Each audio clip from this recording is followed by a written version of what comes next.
Give me a minute to use the bathroom and then we will start this. We will kick this off, going over these sleepers for the 2023 fantasy football season. So give me a minute or so. Let me go use the restroom and we will kick this off.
What is going on, everybody?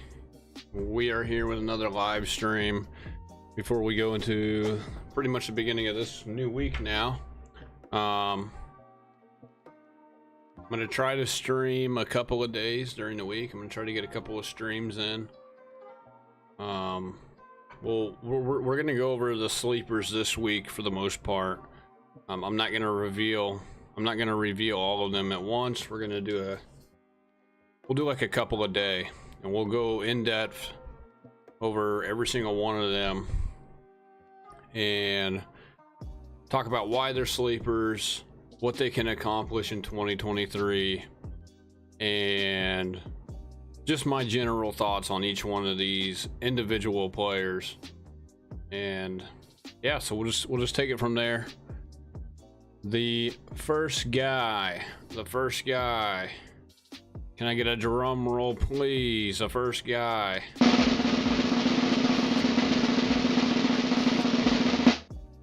Boom. There he is. Trevor Lawrence, quarterback, Jacksonville Jaguars. He is our first sleeper for 2023. Now, obviously, a lot of guys know this guy. He's not somebody like out of the woods that we've never heard about. Everybody knows who Trevor Lawrence is.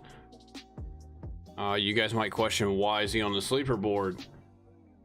This guy is on my sleeper board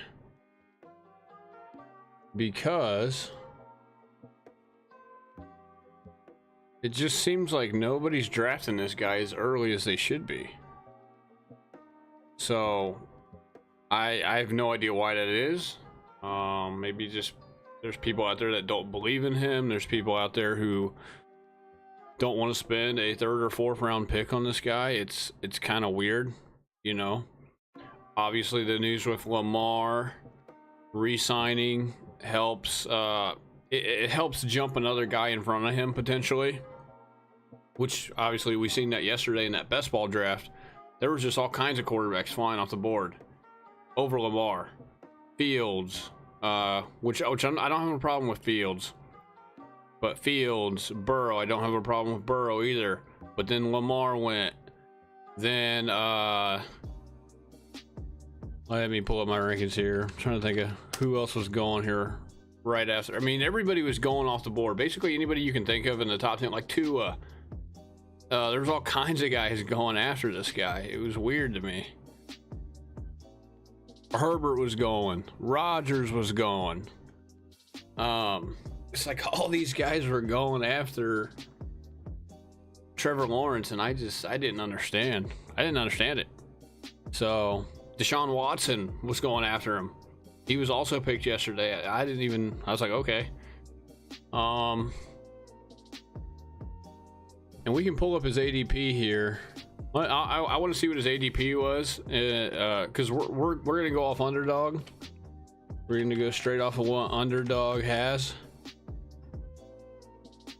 Let me sign in real quick.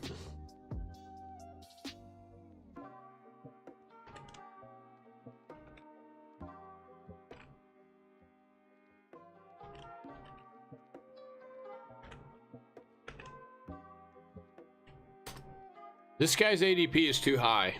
I'm just gonna go ahead and say it. Okay, it's too high, and he's gonna fall to you if you're kind of waiting on a quarterback a little bit. If you take that strategy in these redraft leagues, he is, and like this goes for a redraft. This goes for auction. This goes for dynasty. This goes for every single one. This guy, you can basically steal him in all 3 of those types of leagues. You can take this guy in every single one of those leagues, and you can wait on him. Essentially, you can just wait on him and get him in round 5 or 6. Let me go over yesterday when I drafted this guy, because I got him in both leagues yesterday. I took him with pick 59 and pick 41. So in that first draft, when I had the number 8 spot, I had the number 8 spot in this first draft. I got this guy with the 41st pick, so I got him in the 4th round. And then in the second draft, I had pick number 11, and I got him I got him 59. 59th overall.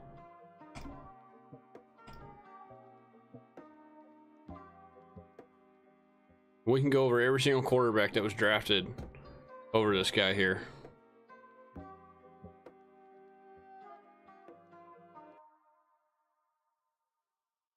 Squeeze this guy in there. Okay. All right. So, Josh Allen came off the board. Mahomes, Hurts, Fields, Lamar, Burrow. Right? And then Justin Herbert came off after him. I picked this guy at the end of the 5th round. So there's a chance you could get him at the 5-6 swing. Remember who we were getting at the 5-6 round swing last year? You know who we were getting? We were getting Jalen Hurts. And I said last year Jalen Hurts was a steal. He was going to be a guy that you could wait on in round 5, round 6, and build your roster. A lot of people that won fantasy last year had Jalen Hurts in redraft. Okay, if we're talking solely redraft, Jalen Hurts owners, ultimately a lot of them won. They either won or they got to the end, and then he kind of screwed them because he was hurt. And then they just, they didn't play him or whatever. He was hurt and then they didn't play him. But I'm saying if you drafted this guy, you were cruising. You were cruising through the whole season into the playoffs. Absolutely a lock to be in the playoffs. This is kind of the same scenario. In my opinion. Lawrence is gonna be really good, and there's people like Lamar, Hurts. I'm even gonna throw Hurts in this year potentially, but Lamar, Hurts, and Herbert, and you might be able to debate Justin Fields. Those guys maybe should not be drafted over him. Okay.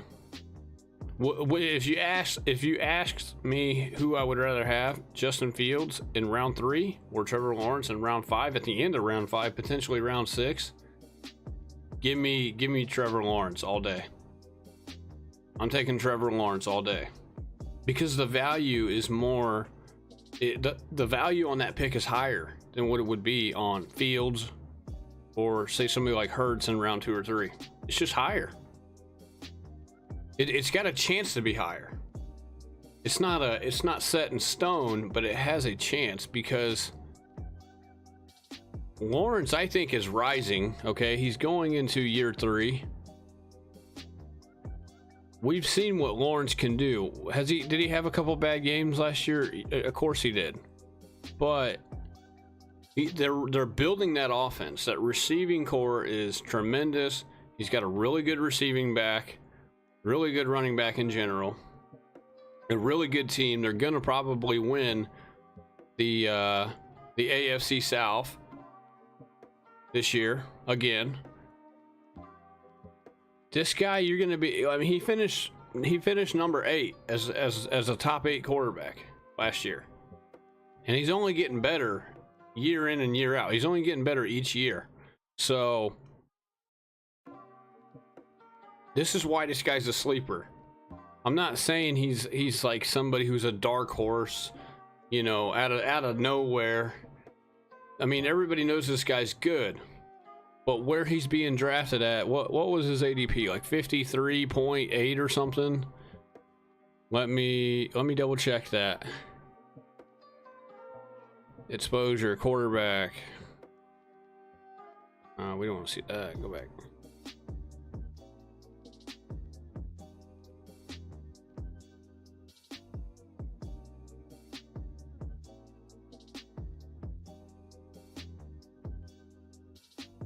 Here we go. Rankings, NFL. His ADP is 53.8. Lamar is 12 spots ahead of him. Herbert's like a spot. But remember, that guy drafted Herbert he drafted him at the beginning of the 5th round. I got T-Law with the second to last pick of the 5th round. So there's a chance you could get him at the beginning of the 6th round. If you have 11 pick, the 12 pick, or even the 10th pick in the draft, you could catch this guy at the beginning of the 6th round, maybe.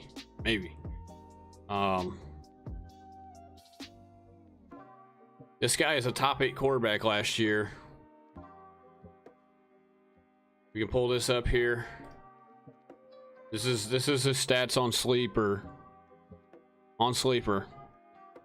We're going over our sleepers on Sleeper. No cliche.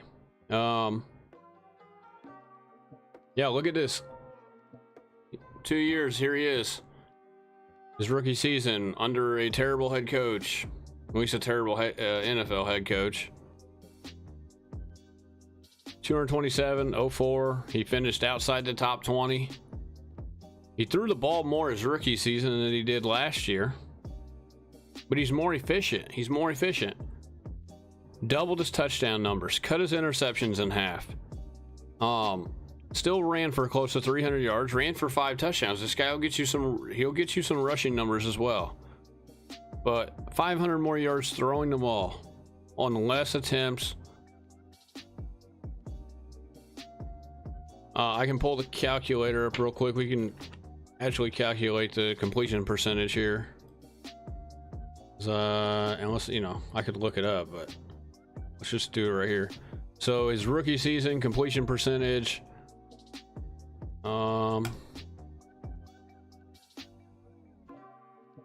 He was just under 60% completion percentage. That's his rookie season. That's not good, obviously. And then we go to last year.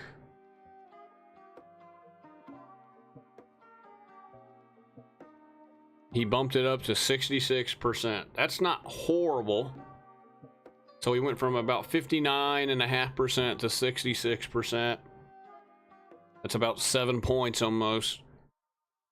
I mean, it's creeping towards 70. A lot of these good quarterbacks, you know, good completion percentage, in my opinion, is about 68 or more.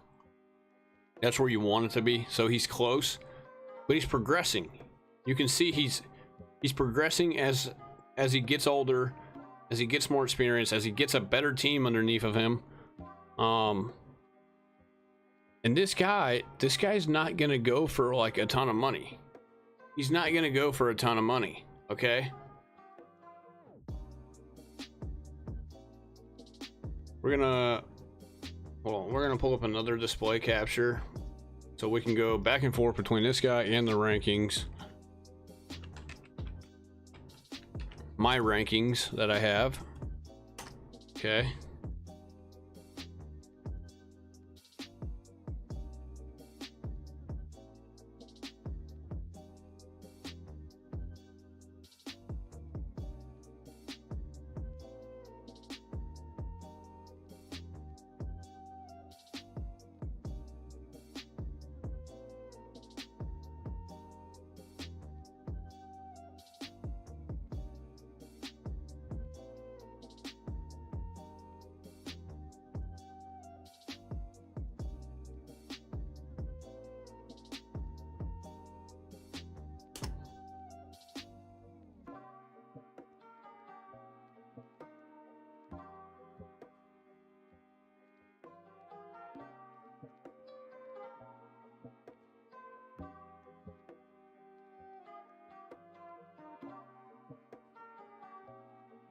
All right, you're not gonna be able to see me, but we look at these rankings here. I moved him up to 6. He was sitting in 7. I moved him up 1 spot because I moved up Lamar above Herbert. Herbert slid from 6 to 8. But this guy's gonna be cheap, in my opinion. He's gonna be in that $20 range, give or take. He could go about as high as 25, 26, in my opinion. He could maybe go as low as about $19. I don't think he's getting much lower than 19 or 20. But look, man, this guy is ascending his play as the years go on, as he gets a better team around him, as he gets better each offseason. This guy was a really good prospect out of college. Okay, let's not kid ourselves here. This guy should be one of the best quarterbacks in the NFL at some point. Okay, and it's not crazy to think that. It's not crazy to think that at all. Okay, I mean, we can go through a look at his game log. You start off 14, 18, 25, 10, 12, 24, 20, 17, 27 here, another almost 21, 16, 35, 32 points, 19, 5 and 11. He didn't play very good that last game against Tennessee, and he didn't play very good against Houston. He's got some inconsistency, I get that. But we've seen what his ceiling can be. His ceiling is up here in the 30s. He might throw in a 40-point performance out there at some point. As far as a regular, we're talking regular scoring settings as far as this goes. We're not talking super flex. We're not talking extra points for completions and stuff like that. This is a regular score setting for quarterbacks. This guy can throw in a 30 or 40 point game. I think he's going to do it more so this year. He had 2 last year. Look to see that be 3 or 4, maybe even 5 games this year. Look for these 8-point game, like this 8-point game, this 5-point game. Look for those to kind of just diminish completely out of his game log. Look for like the floor to be around 10 to 15 points on just about every week. Okay. Sure, is he going to have a game where he gets like 10 points, 9 points? It's going to happen, But as long as he's not doing it, I mean, he did it. Games under 10 points, he's got 1, 2. He only had 2 last year. This one was a 10.66. We could say 3, roughly. Okay, roughly 3. Look for that to only be like 1 game this year. Maybe 2 at the most. At the most. Look for his consistency to increase as far as fantasy production. Look for that 15 to 25 points a game. Look for that to be more so the case as far as on some of his bad games versus where you had this 14.4, this 12.34, 10.66. Look for those games this year to be like a 15-point game. Okay, that's where his floor is going to be for the most part overall on average.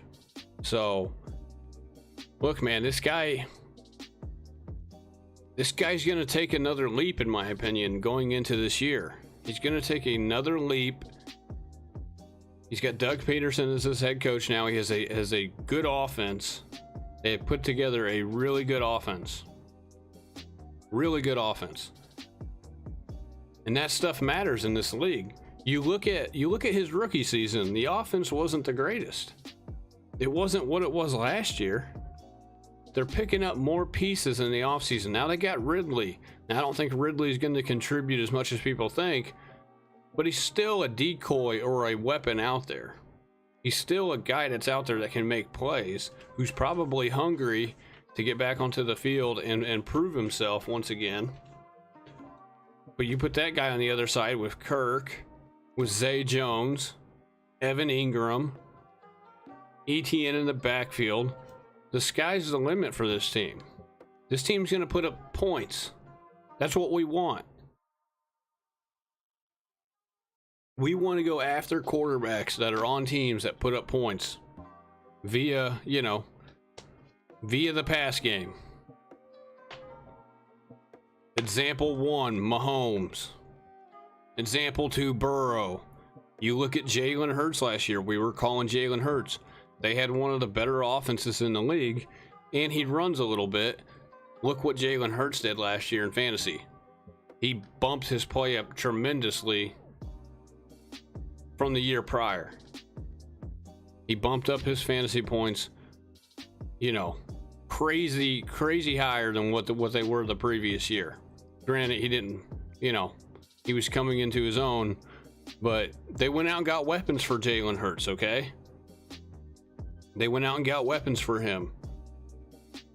He improved his offseason to become a better quarterback. So is this guy. So is Trevor Lawrence.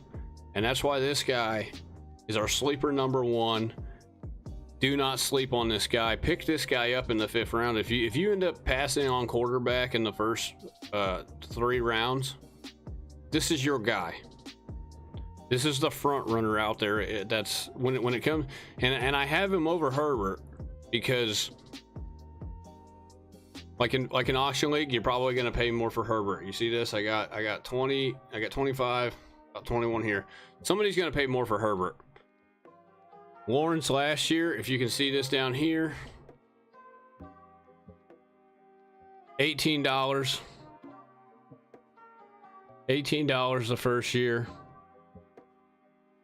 He ended up getting kept. That says $1, but it was really $23. He got kept for $23 last year. He got kept for $23 last year. I don't think he's going to be kept this year. The owner for this guy may keep him, but I doubt it because he has Burrow. He has Burrow on his roster. I don't see him using extra money to go get this guy. This guy is going to be out there for me this year. I will probably go get him, no doubt in my mind. And I will bid up for him. I will bid probably north of $25 for this guy if I have to go get him. No doubt in my mind.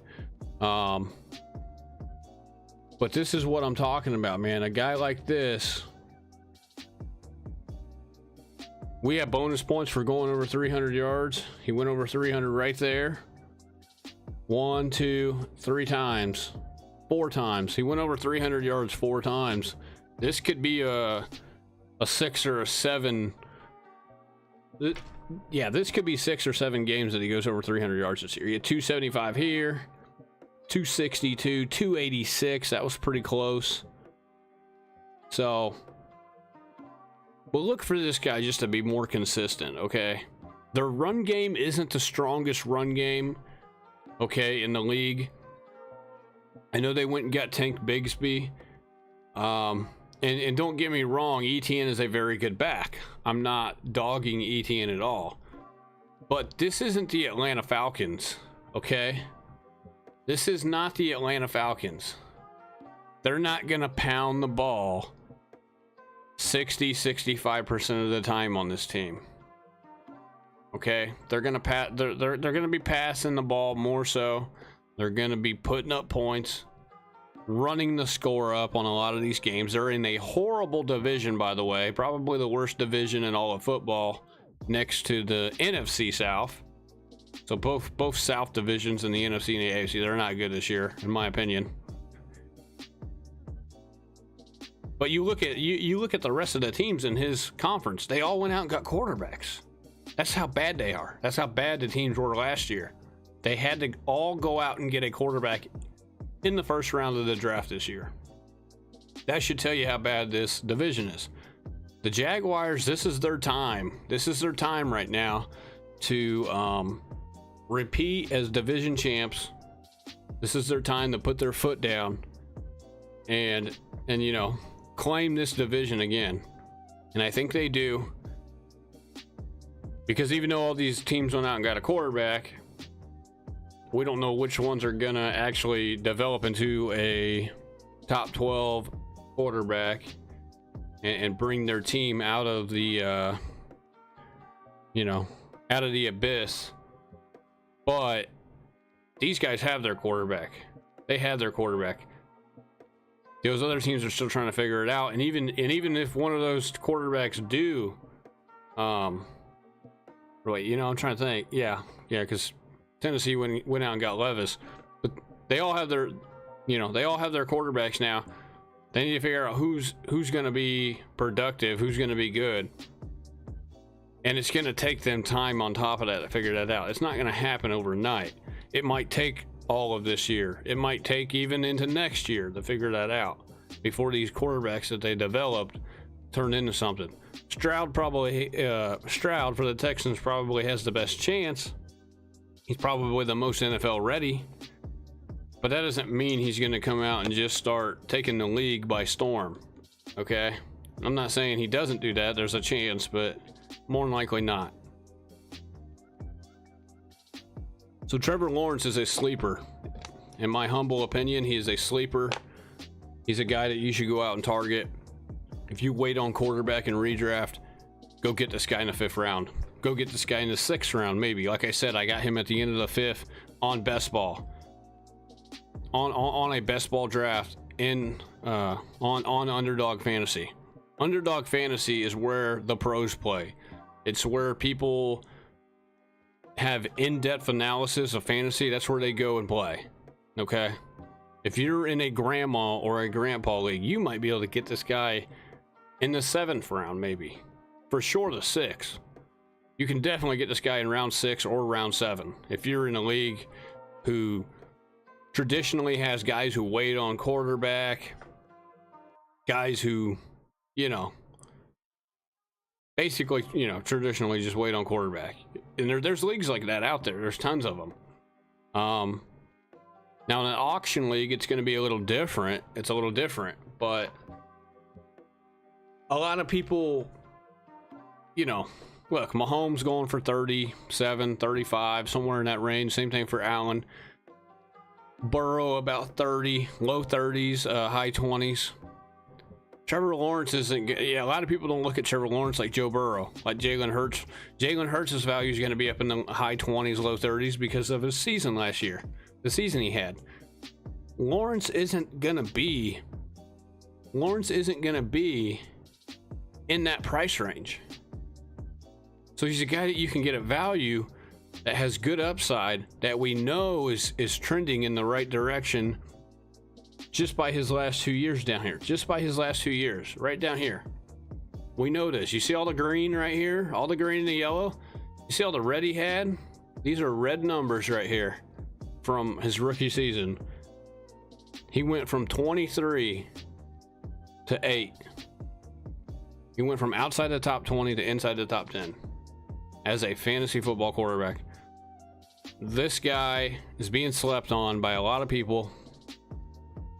They don't realize how good that offense that they have around him is going to be, how good they were towards the end of the season. And you look at his 35, 32 point game in fantasy. That was week 14 and 15. I know he dipped a little bit here at the end, but they were getting ready for the playoffs. Okay, they were getting ready for the playoffs. This team's going to be better. Now, when we get a better, once we see what the schedule looks like, we'll have a better understanding, of some of these guys, who they're playing. If they have a high strength of schedule, if they have a low, strength of schedule, we're going to know. We're going to know a little more about, what we can expect. But nonetheless, this guy is being drafted lower than he should be. And that's what makes him a sleeper. That's why I'm all in on this guy. If you wait on quarterback, this is your guy. I think this is your guy over Herbert, over Tua, and definitely over Deshaun Watson. So,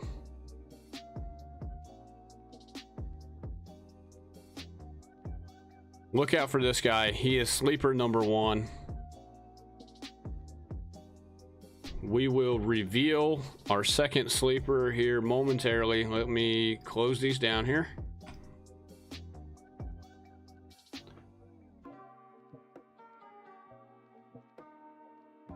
Sleeper number 2. This one's kind of a it's a free one. It's a free one. We're actually going to end up doing 3 of them because I do have 3 of them on the thumbnail. I do have 3 guys on the thumbnail, so we will go over the first 3. It's not really in any particular order, as far as like rankings, But these guys are, I'm kind of starting off with a little bit higher ranking guys and kind of going down the list. So, sleeper number 2, drum roll, please.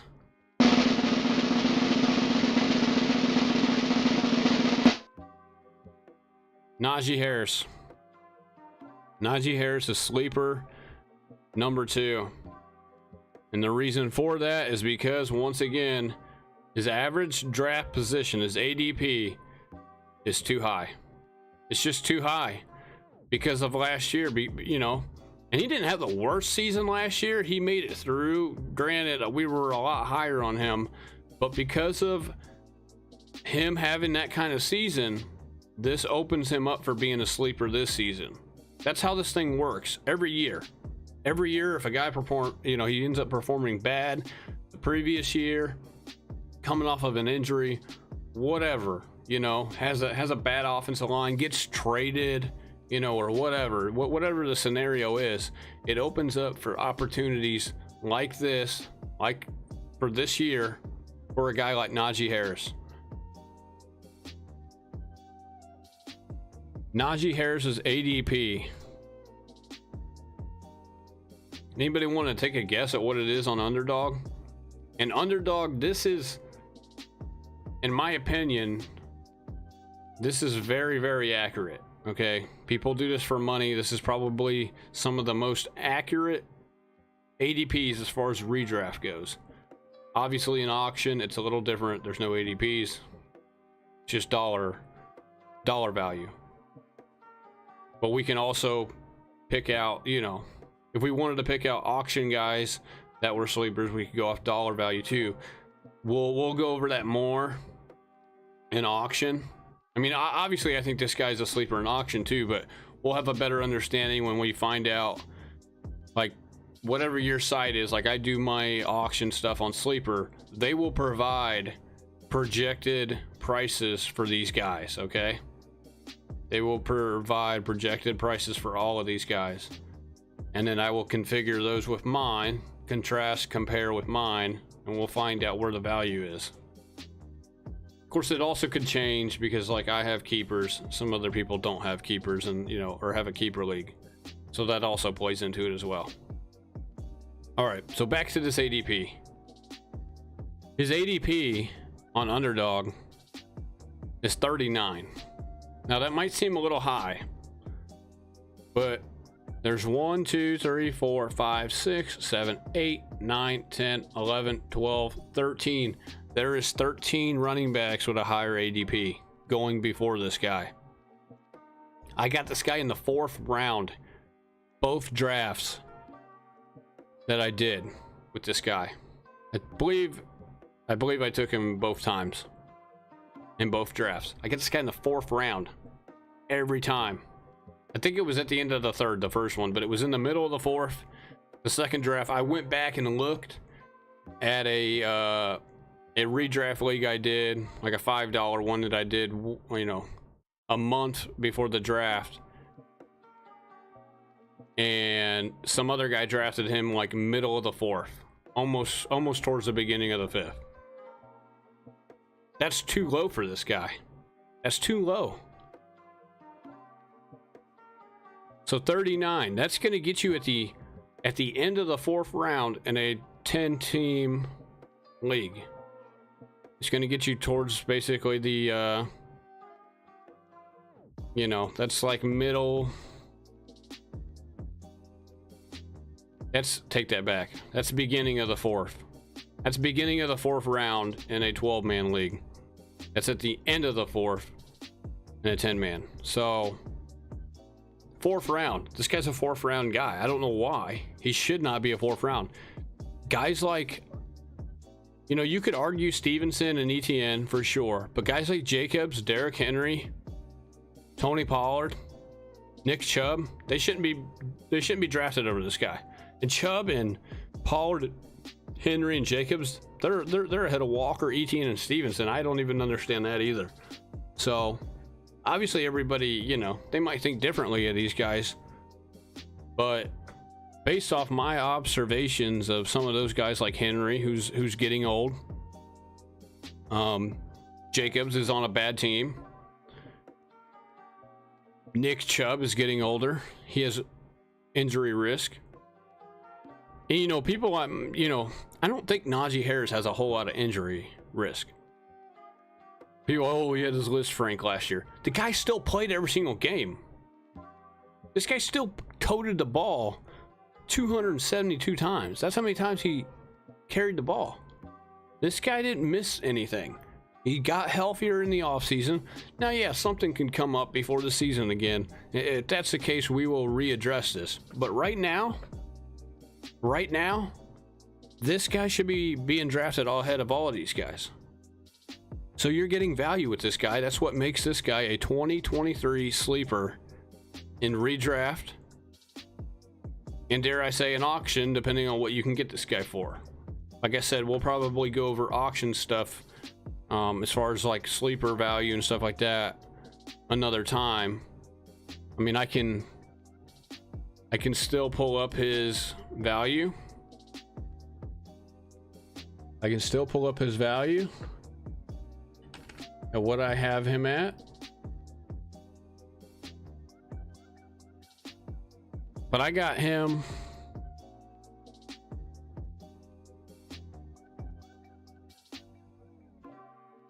Look, I got Najee Harris inside the top 10. I got him number 8, 45 bucks, 45 right here.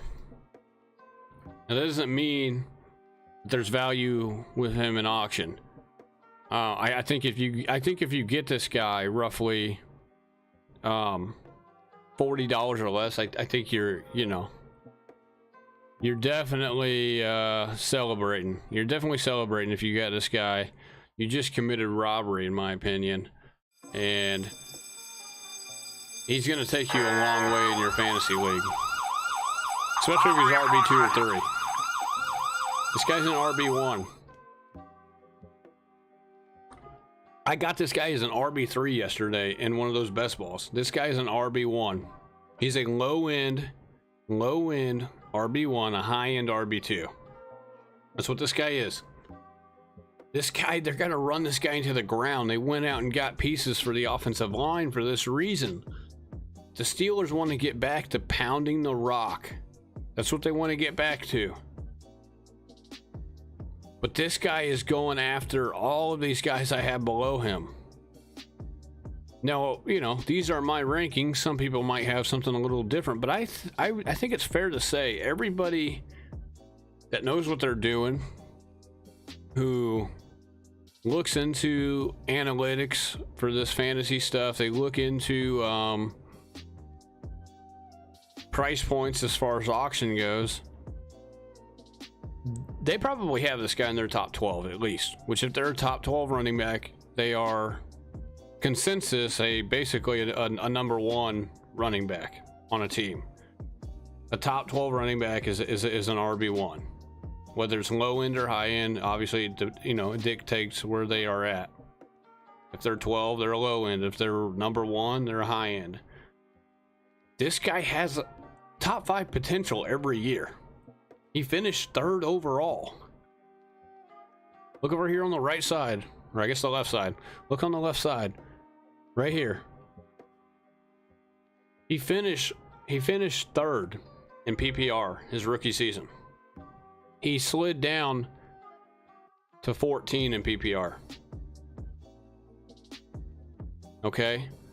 He slid just outside of the top 12.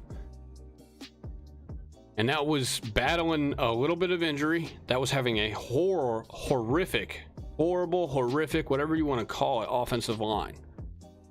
The offensive line, they just got a bunch of pieces. They got a guy from the draft, really good, Broderick Jones. They went out and got a couple other pieces on the offensive line in free agency. This team is gonna get back to Steeler football, pounding the rock. And this guy isn't your average back. This guy is 6'1", 232 pounds, year 3 in his prime. We've seen what he did at Alabama. We know what this guy can do. This guy is the next closest thing to Derrick Henry, in my opinion. Now, like I said, he's not Derrick Henry, but he's the next closest thing in the league. This guy runs angry. He throws guys to the ground. He leaps over people. He's probably, arguably, one of the most athletic running backs in the league at his size. I mean, this guy will make you look silly out in the open field. He can also catch the ball out of the backfield. Once again, 74 catches year one, 41 last year. And that was while he was banged up with a bad offensive line, with a rookie quarterback, dare I say, who probably gets a little better this year. Okay? And he'll get better this year because they got that offensive line, you know, built up, pieces put into place on the offensive line. They're going to be able to run the ball a little better. It's going to make their quarterback better. If their quarterback plays better, he might catch more balls out of the backfield. And you know, like I said, it's going to also open the run game. This guy, I'm telling you, man, people are sleeping on this guy. Everybody has a short-term memory when it comes to these guys. When it comes to fantasy football, they have short-term memories. They want to look at what they did like last year. And I get it. Like, he didn't play very good last year, but he didn't play horrible. He didn't just fall off a cliff. He didn't get his ACL torn. You know, he's not coming off of something that was just horrible. He didn't come off like a Zeke Elliott year. Okay, he didn't come off of a Zeke year. He's in year 3. Yeah, he had a down year, but we got to look at the situation. We got to look at what caused him to have a bad year. What was it? Was it because he's just a terrible back? No. It's his offensive line. He had a rookie quarterback. This guy's going to pick it up this year. He's going to turn some heads, and they're going to be like, I can't believe I let Najee fall to the 5th or the 6th round. Or 4 through 5 through 6, in that area. There's going to be some grandma leagues out there where he fell to the 5th or the 6th. Okay, mark my words. Now, in my league, that's not happening, but 4th or 5th, or at the end of round 3, you know, we're basically talking end of round 3, into the 4th, potentially the beginning of round 5. That's what we're really talking about here. If you get this guy in the 5th, or even at the bottom of the 4th, you know, the end of the 4th round, take this guy and run for the hills, especially if he's already your second running back. Take him and run for the hills. If you get him as RB3, then you're really chilling. Of course, you're going to be probably down on some receivers, but this guy, if this guy performs like an RB1 and you get him as your RB2, you are committing a robbery on the rest of the league. Basically, you're committing robbery. And the sirens are going to go off. The police are going to show up, and they're going to arrest you. So, I can't hammer this home with you guys enough about this guy. Just, you're going to have to trust me on this one. I know what I'm talking about here. This guy should not be going where he's going in redraft. Now, as it pertains to auction, like I said, I got this $45 value on him. This guy was drafted for 46, as you can see, 46 his rookie season 2 years ago, and he was kept for 51. I don't see this guy keeping him for 56. 56 is a little high. Do I think he can be worth that? Certainly, he can. But I do believe 56 is a little high. I would like him for 45. That's less than what he went for his rookie season. I would like that. If it's $40 or if it's like somewhere between 40 and 44, I'll take that as well. I will take that as well for this guy. Anything under 40, then you're getting a bargain. That means you got a lot of guys in your league who are down on this guy. They don't want him. You know, they seen last year he struggled, whatever. And you're ultimately going to end up cashing in my opinion. Like anything in the high 30s, holy cow. You got this guy at a really discounted price, in my opinion. So go get this guy. Go get him as your RB2. As far as the RB2 go, you know, like RB2s, I like Harris as an RB2. I like Stevenson as an RB2. Look, let these other guys reach on Jacobs and hope and pray that Jacobs does what he did last year. Let them go get Pollard. I mean, Pollard's going to be pretty good, more than likely, but he's not a between the tackle kind of guy. He can go between the tackles, but he's not going to produce the same way as somebody like Bijan, as somebody like Najee, somebody like Barkley, somebody like Taylor. Okay? He's not going to produce like those guys between the tackles. They had Zeke on the Cowboys last year. They had him in that situation for a reason. And then they used Pollard as the change of pace back, you know, receiving back. That is what he truly is. Now, he can still be effective in fantasy being like that. But for people out there that think, oh, Pollard's going to get all the work now, I don't see it. They're going to insert Malik Davis in a little bit. They're going to probably use Deuce Vaughn a little bit. Give me Harris over Pollard, man. Give me Harris over Pollard. Give me Harris over Chubb, too. Let people go out and get Chubb and take the risk. Let people go out and take the risk of going to get Chubb and Henry. These two guys right here. Let them take the risk to go get these two guys. These guys are older. Henry's especially older.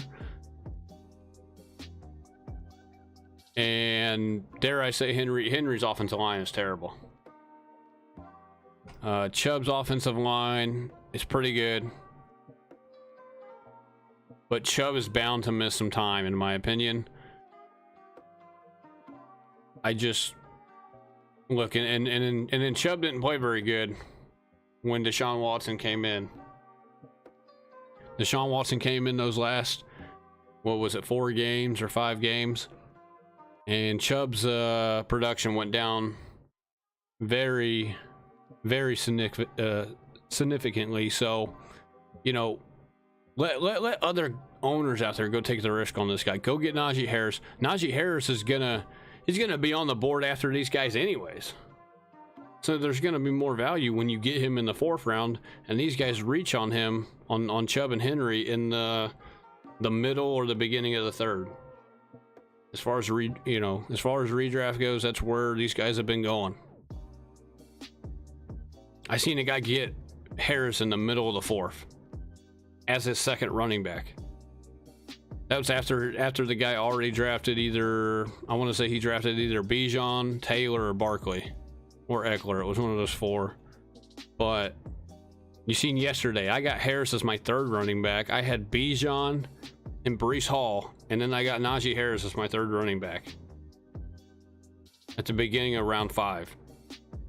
That should not happen. That should not happen. So, all right, let's get to, we're going to go to our last sleeper for the day. We have more sleepers than 3, but we're only going to go over 3 today. So, the 3rd guy, our 3rd sleeper for 2023 is, drum roll, please.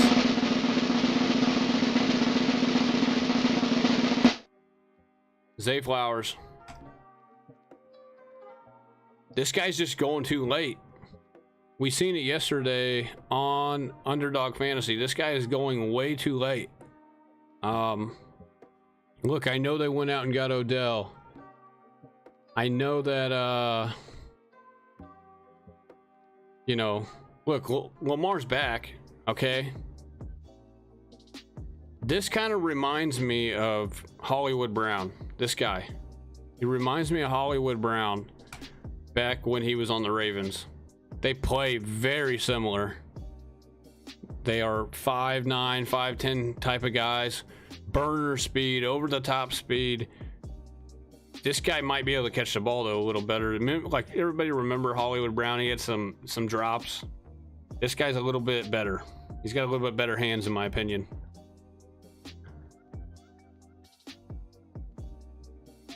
And I'm going to tell you why this guy is going too late. JSN, Jackson Smith and Jigba, his ADP in Underdog is 61.5, 61.5.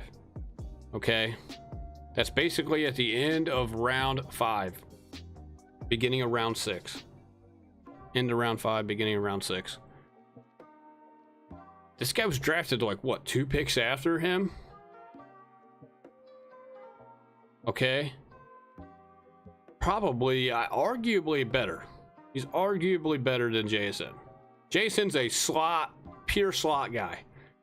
They're going to be able to use this guy in multiple ways, more so than JSN. This guy is going to be catching home run balls. They're going to use them on the wide receiver sweeps. They're going to use them in the slot. They're going to use them on option routes. They're going to use them I mean, I'm not saying he's Tyreek Hill, but he's like that. He's kind of more so like McCole Hardman. I didn't think McCole Hardman was really like Tyreek Hill. He was close, but they still tried to use him the same way that the Chiefs used Tyreek Hill when they were both in town. This guy's kind of got that in him. He's got a little bit of that in him. And look, let me put this up there.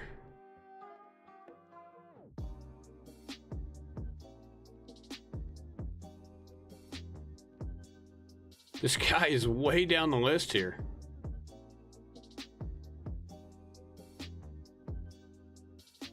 So here's JSN right here. 61.5.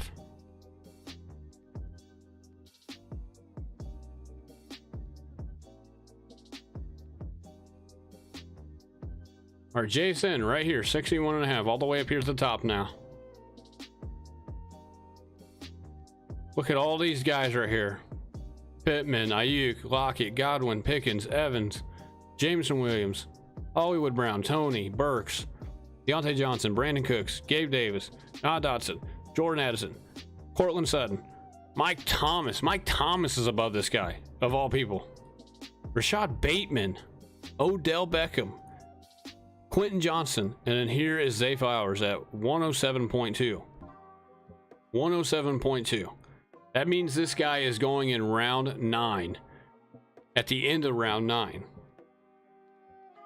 I think this guy is arguably better than JSN. But JSN is going... He's going like 3 rounds ahead of this guy.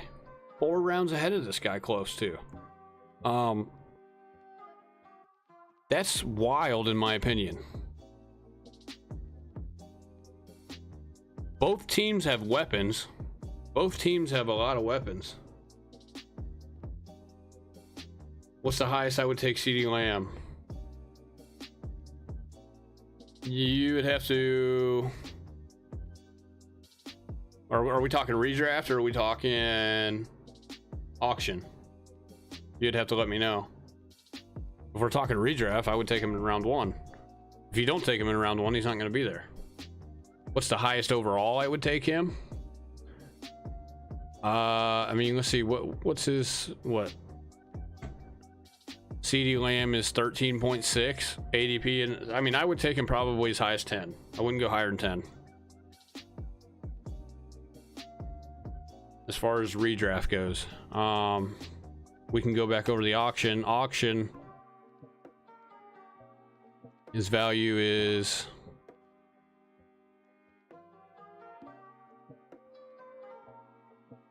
I got his value at like $44. I would say I wouldn't take him higher than $46, $47, really. At that point, I'm trying to go get Tyreek Hill, or I'm trying to go get like Jamar Chase. If I'm going to spend that kind of money. You know what I mean?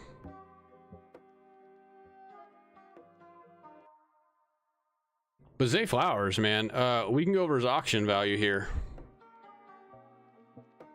Auction value for Zay Flowers. I mean, you're going to get this guy for pennies. I mean, I haven't really adjusted their values down here. I got him for a couple dollars. I haven't really adjusted these since the draft. This guy's not going to go for more than like $8. More than 10. I got Olave last year for 11. Somebody took London for like 10. These rookie guys don't go higher than like $10 usually. Unless they're like super good. Somebody like Marvin Harrison Jr. next year, he's gonna go for like close to 20. If I had to guess, he might go for more than that. Depends on where he lands.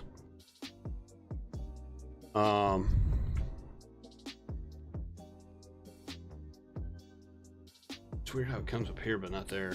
Her question. Anyways, back to Flowers. This guy's ADP is so low. It's mind-boggling. Like, who wants some of these guys ahead of him? I don't understand it. I know they got Mark Andrews there. I know they got Odell there. This is the type of guy who may not do something right away as far as like blow us out of the water with how good he plays or whatever. You guys can't even see Flowers. Here he is. He's up here. This guy may not blow us out of the water the first few weeks. I'm like, oh my God, I can't believe I passed on that guy. You're not going to be saying that the first few weeks. This guy's going to get going halfway through the season, towards the, halfway through the season and on. Because when Odell goes down with injury or misses a couple games due to some injury, a knee problem, a bruised hip, a bruised ankle, whatever you want to call it, and then we don't know about Mark Andrews. Mark Andrews isn't that old, but he's dealt with injuries. Okay. This guy, we don't have to worry about that. This guy's he's at worst a number 2 receiver on the team. He's better than everybody else on that team at the receiver position, other than Odell. Odell's probably got a few more tricks up his sleeve and he's a bigger guy. He's going to be the number 1 guy on the outside.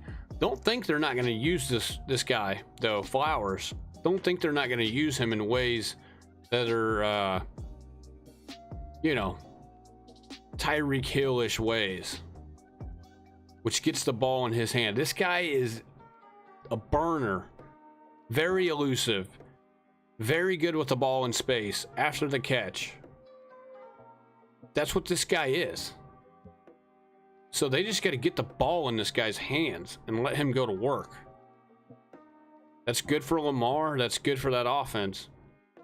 Now, I know they're kind of a running offense, but I think you're going to see this team pass a little more often than what we're accustomed to seeing in years past.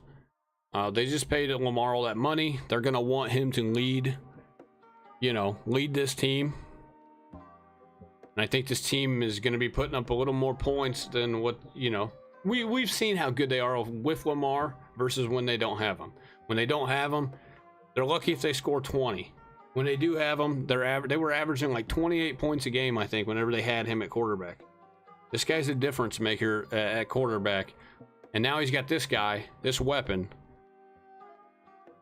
And when you see some guys go down on their offense, I believe you're going to see Odell miss a few games. You might see Mark Andrews miss a few games. Even if Mark Andrews is there, and say like it's just Odell who misses a couple games here and there.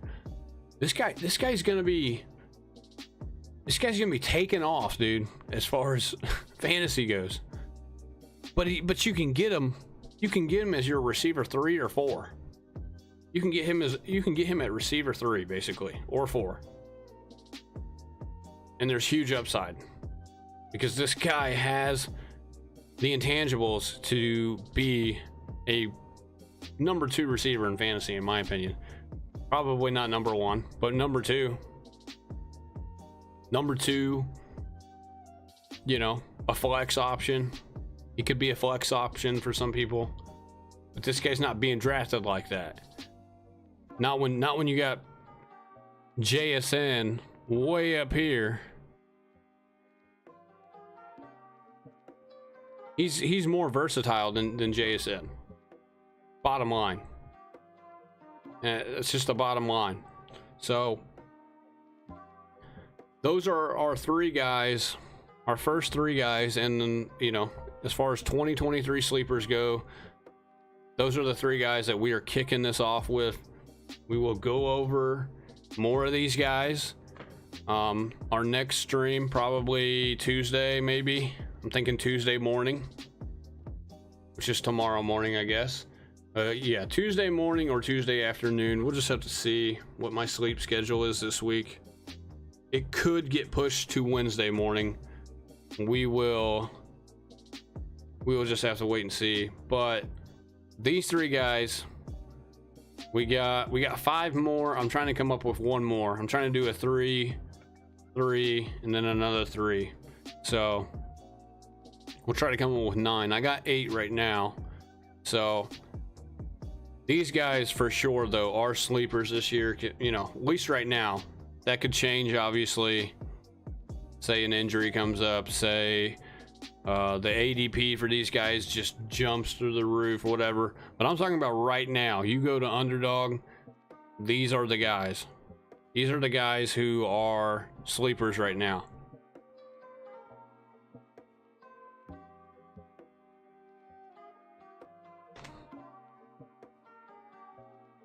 So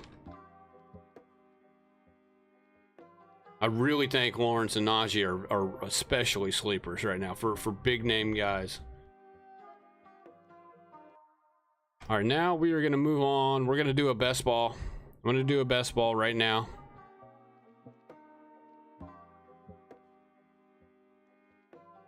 Maybe. We only have 2 people right now. There's me and one other guy right now in the lobby. So, oh, there's a third. So hopefully this gets filled up. Might be a minute. Hopefully we don't have to wait too long. If not, we might try it another day. So yeah, give me a minute. I gotta go use the restroom. I gotta go get another water bottle. We will be right back. Looks like this is filling up actually pretty quick here, so it may not be too long. We will be drafting here momentarily.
Well, it looks like we have 6 people in the draft right now. Let me pull this up right now. So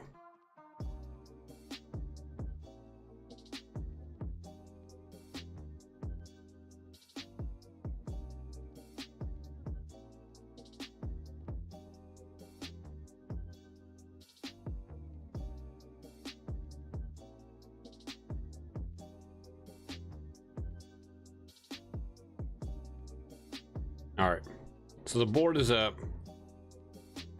Once again, Trevor Lawrence, Najee Harris, Zay Flowers. Those are our first 3 sleepers of the 2023 fantasy football season right now. Especially as far as the redraft goes, we can dive into auction stuff once I get the projections for my website. Once I see like what they have it projected. I already have my own projections, but I'm still yet to see what they have. So, and I'm you know, I'm curious because we can sit there and compare and contrast. Maybe I got a guy ranked a little too high. They probably have a little more data. You know, I'm basing my stuff off of previous years, off of opinion, other stuff.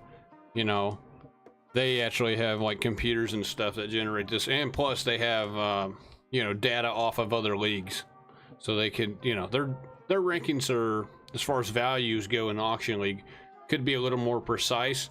It doesn't mean it's correct though. Just like this, Najee Harris is going in the 4th and 5th round. That's obviously where he's going.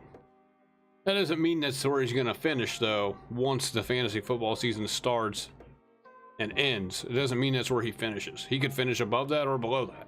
So that's what we're here to do. That's what we're here for, is to find the value with these guys. If we think they're being drafted too low or drafted too high, we find the value And that's how we come up with sleepers, busts, guys that are going to be taking off, you know, blowing up this year. That's how we figure that out, is with this stuff. So looks like we're waiting on about 6 people, so hurry up and wait, I guess.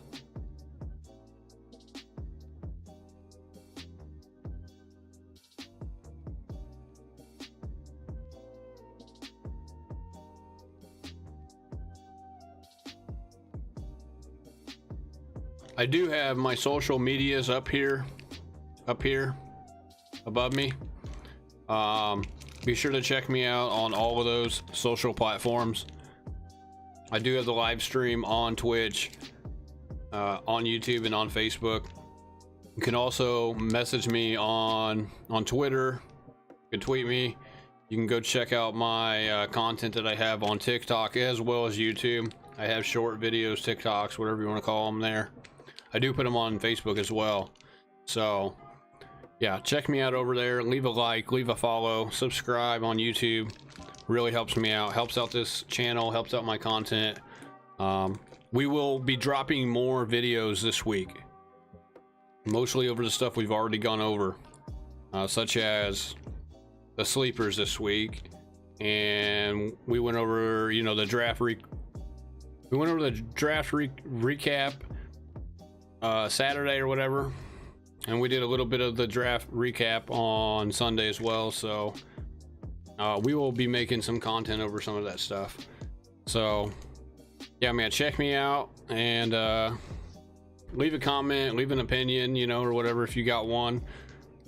Give me your thoughts, and definitely leave a like and subscribe to the channel. That would be greatly appreciated.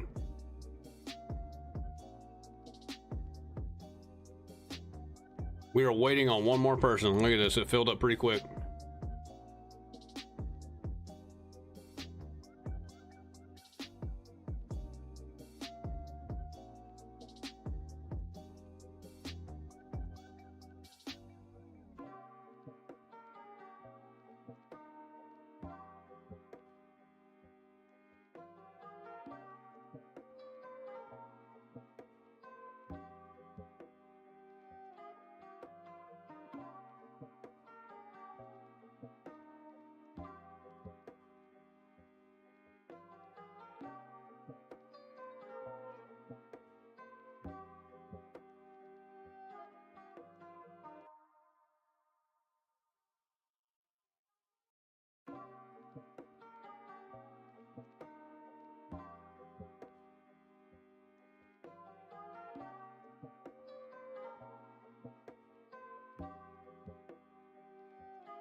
All right, we're ready to go. We have the first overall pick. What do you know?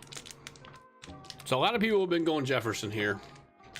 I do think Jefferson is the safest pick in a redraft league. So there's no chance I go McCaffrey here. There's no chance I go Kelsey.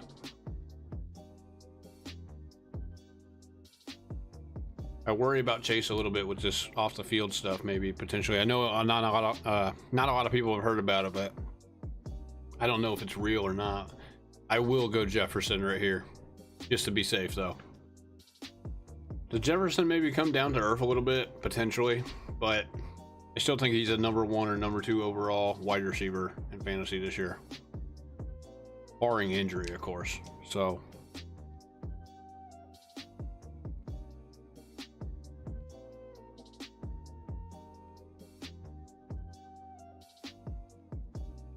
we got him. This is my first time drafting from the 1 spot in a 1 QB draft. I think I got a 1 spot. I got the first overall pick in one of the super flexes before the draft or whatever. But this is the first time as far as a 1 QB league goes.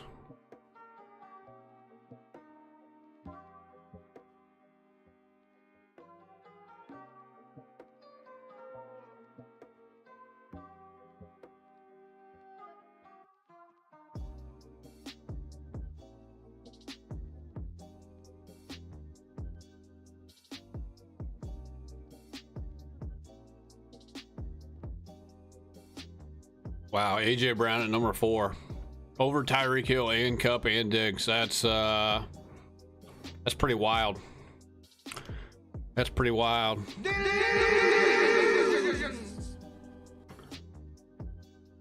That's what I think about that. I'm not high on AJ Brown this year, man. Just not.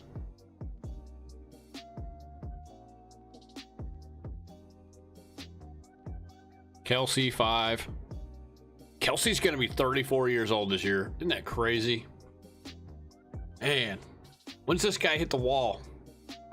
I love Kelsey. I got a Kelsey jersey in the closet, man. I love Kelsey, but man, guy's getting old, man. First rounder, man.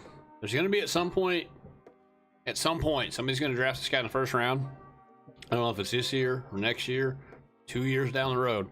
They're gonna draft this guy in the first round, and he's gonna hit a wall, and he's gonna be outside of like top 10 potentially, you know, as far as tight ends go, and they're gonna have a horrible year.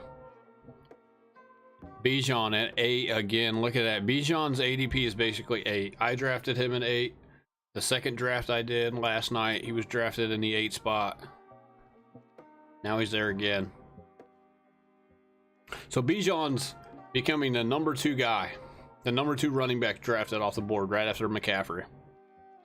People are loving Bijan, and they have good reason to, so I'm not gonna knock him on that. I mean, I drafted him at 8 last night, so I wasn't gonna let him fall. It's like, I'm taking this guy. I gotta get him on one of my teams. I guess Taylor. But we're gonna get a different quarterback other than Lawrence. We got Lawrence in 2 drafts. We're not gonna pass up on QB in the 3rd round here. I'm hoping. I'm probably gonna take Burrow.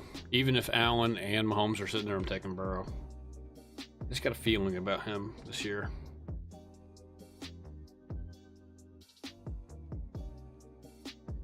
I have no idea why Burrow is ranked. Did this guy take Burrow already?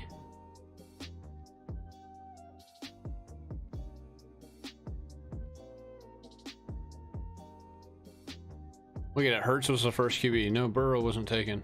There he is. Why is Burrow underneath Fields though? That makes no sense to me. Burrow should not be under Field. Look at it. This guy went Hurts with the first pick of the 2nd round. You got Eckler and Hurts. That's pretty wild. You take Hurts over those guys? You're having. But who knows? Maybe it pays off for him. I still think that's kind of wild.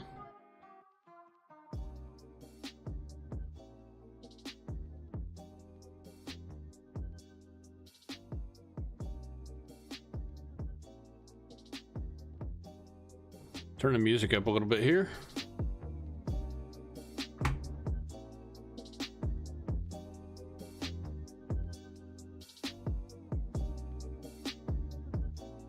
Here goes Adams.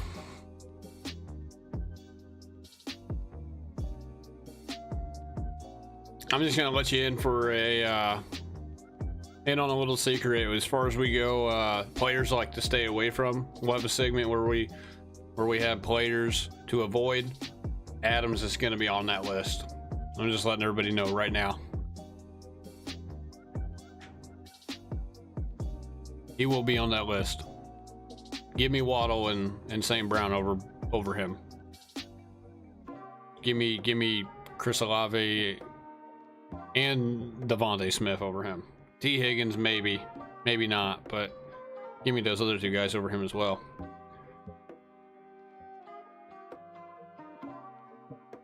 All right, there is value on some of these running backs. We know that. Najee being one of them.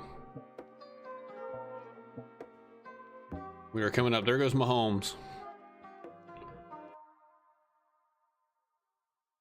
Now we know that we will not see a quarterback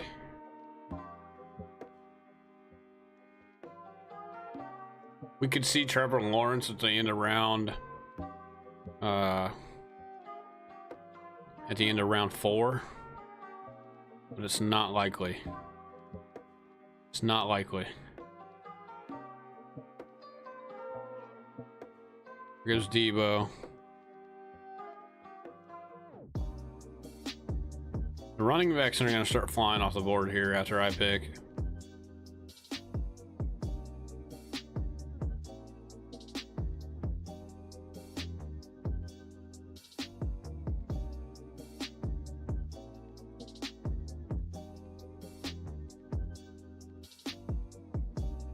Chubb just went.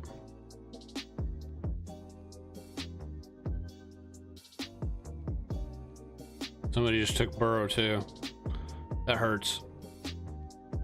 We're gonna wait on quarterback now just because of that. I'm taking Olave. I'm taking Brees in the 3rd round. If Burrow would have been there, I would have taken him. Burrow's going early, man. Gosh. I don't want Fields or Jackson at the beginning of the 3rd round. I don't want that. I would rather have them at the end of the 3rd round or beginning of the 4th. Or in the middle of the 3rd or something. You know what I mean? Mid to later end of the 3rd. Not at the beginning of the 3rd. I'm not gonna do that to their ADP. When I think I can get T-Law again. Which I might have to go that route again now. That's crazy, man. Guy didn't fall to me there. Burrow is worthy of a end of the round 2, beginning of the round 3, though. Which that guy took him at the end of the round 2, so I don't knock him. You got Burrow, Higgins, he's stacking. He's got Burrow, Higgins, and Chase. That's why he's stacking. That's why he took Burrow.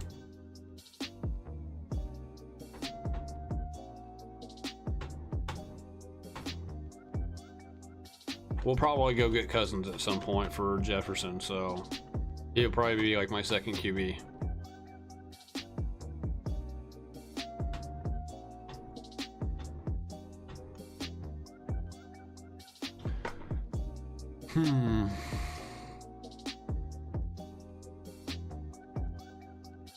So DK just went mid round 3. DK's climbing a little bit here. He's climbing. His ADP is definitely climbing. So is Jackson's, obviously, now that he re-signed.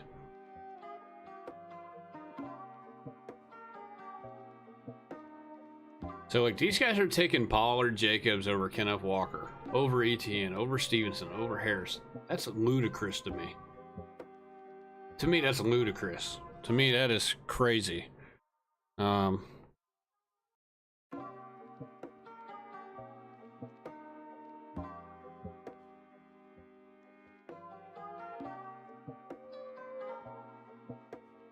I don't see Jacobs replicating what he did last year. I just don't see it. There might be some people out there that think that, but I don't see it, man. So Stevenson just went. That's not a bad pick. I think I would maybe rather have ETN. Andrews, wow. Into the 3rd, though. That's not bad value.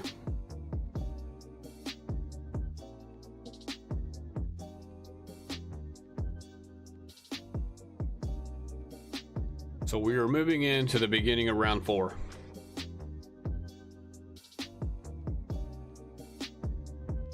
Guys, waiting until the last second. Cooper, ooh, that's a tough pick. That's tough. I think I go get another running back if I'm this guy. I know he's got Eckler, but I think I go get a running back again. It's a tough number 1 receiver to have, is Cooper. Gibbs went before all of these guys. Whoa, this guy reached on Gibbs. There's a chance, though, that he turns out to be better. So you're telling me there's a chance? Yeah! There's a chance. There goes Walker. There goes Etienne. I'm hoping Harris falls to me. More than likely not. This guy will take Najee. He doesn't have an RB. But see, look, Najee's fallen to the middle of round 4. This is what we're talking about. Look, we're in the middle of round 4 right here. This guy's he's got pick number 6 in round 4. Najee's still on the board. There he goes. He goes 4.6. This is a good lineup by this guy. He's got Lamar, he's got Cup, St. Brown, and he's got Najee. There's nothing wrong with having Najee as your number 1 in round 4. That's a steal in my opinion. Like, yeah, if this guy falls to me in the 4th or the 5th round, you bet I'm taking him.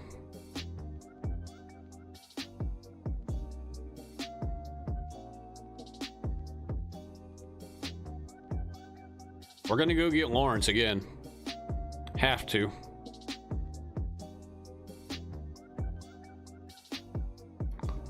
Rachaad White is still down here. I like Rachaad White.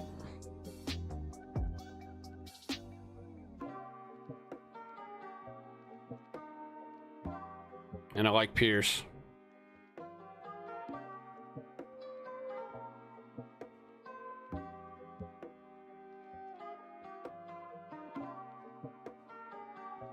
Oh, we don't want Dalvin Cook.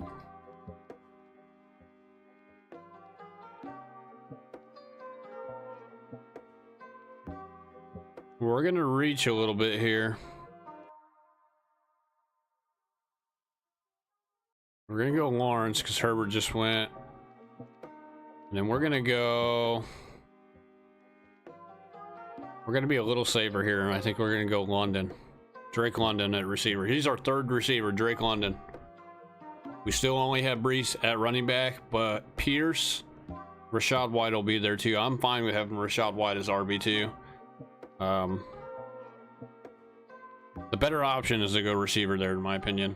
We could have went Kyle Pitts. I was thinking about Pitts, but we can find tight ends. We can find tight ends later. So I'm not too worried about Pitts. Pitts is, I would like his ADP to be a little lower.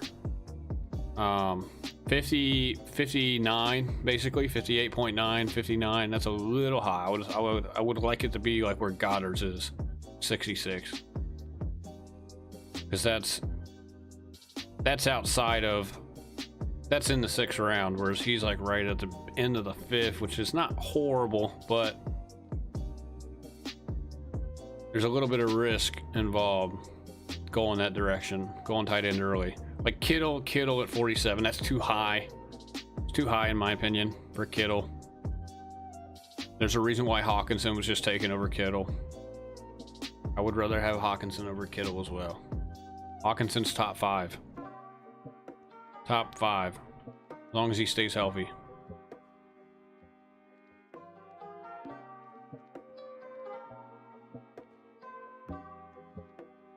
There goes Pierce. Not mad at that. I would take Pierce over Sanders and Dobbins and Swift too. I would.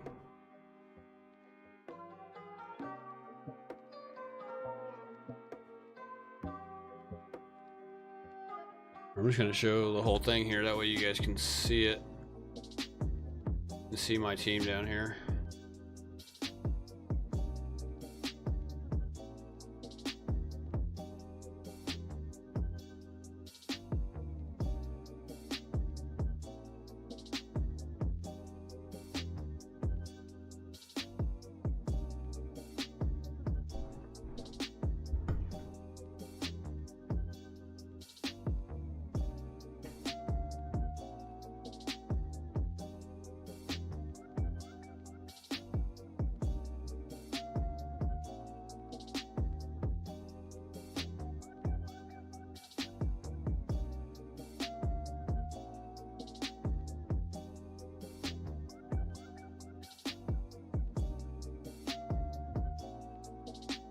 There goes Kittle.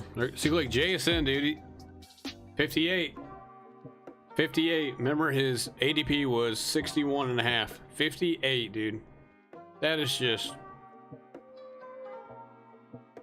that is crazy to me. That's crazy to me, man. I know he's a good talent, but come on, man. Come on, man. London wasn't even going that high last year. London was going in like the 70s last year. I remember. Like high 60s, low 70s to mid 70s. That's where London was going last year. London is a better receiver than that guy. Not even close either. So was Olave. So was Olave. He was going later too. As rookies.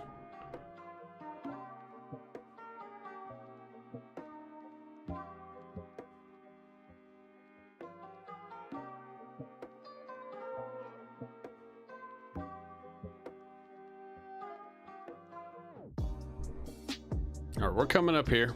It's getting closer to us. We have 72. We have pick 72 and 73. So it's getting closer to us. White is still on the board. You better believe we are taking him.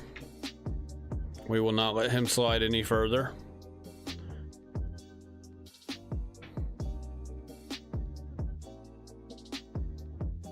And I'm looking elsewhere. I'm maybe looking at tight end here. I'm potentially going to go Goddard. Of course, I liked... Well, there goes Goddard. So I like Evan Ingram. I could pair him with Lawrence as well. That could be the option here. We don't need to go receiver. Unless there's somebody that I absolutely love, which there's not.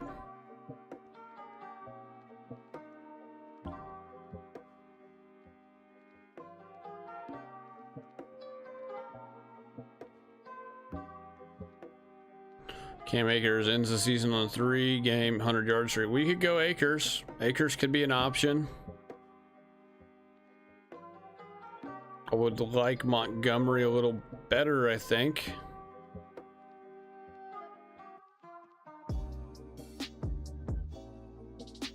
So there goes Akers. We don't have a choice.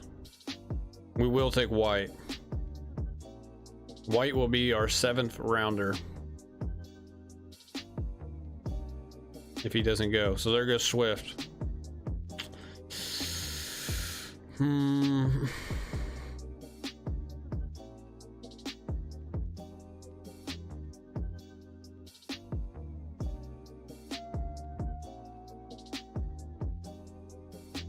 Let's go get Evan Ingram. Let's go get Rashad White. But we got a tight end. Pretty decent one. Pairs up with our quarterback. A little bit of a stack. And then we went and got Rashad White as our number 2 RB. That's not bad. It's not bad. Rashad White at the beginning of round 7. That's crazy. That guy should be going way later than that. He should be going at least 6th round, in my opinion.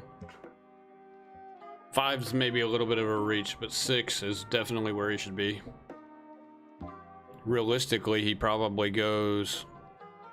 His ADP is 78.1. That's high. Give me Rashad White over JSN, dude. Like... And they're like 17 picks off, ADP-wise. That's crazy. Right now, man, we are chilling, man. We are chilling with this team. Look at this team right here.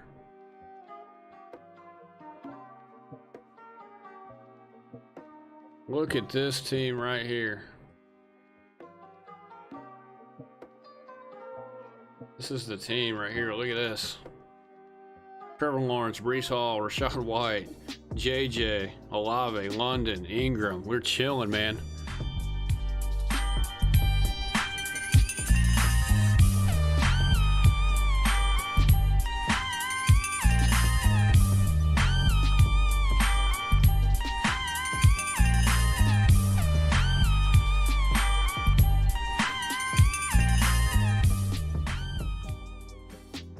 We're chilling. We're chilling.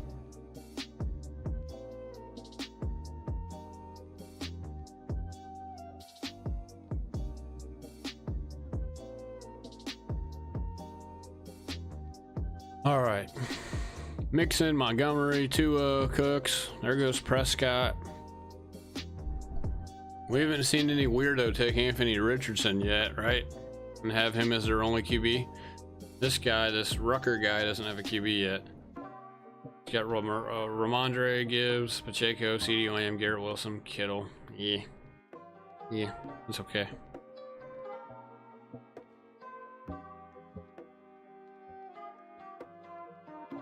There goes Hollywood Brown. Jameson Williams still up there. We could potentially take him if he falls to us. Potentially. We might go after Kamara here, man. Man, I don't know, man. I don't mind his ADP. I think it's close to where it needs to be. It's 99 roughly.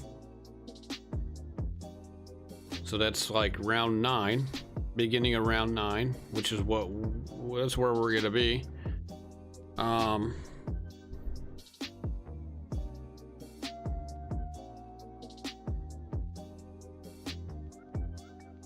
Who's got Charbonnet, or who's got Walker? Whoever's got Walker, they should be getting ready to grab this guy. Ooh, this guy! Look at this guy. Those receivers suck.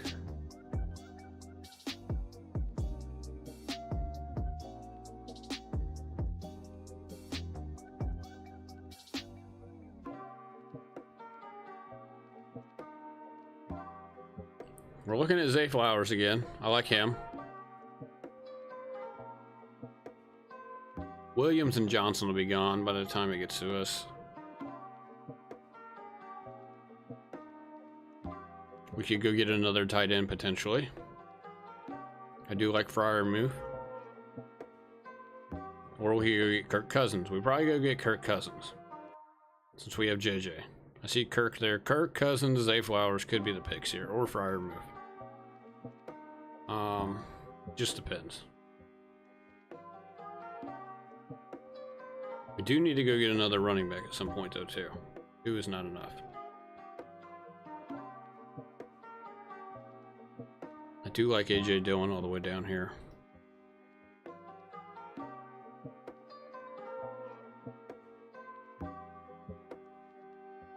We don't have to go get Cousins.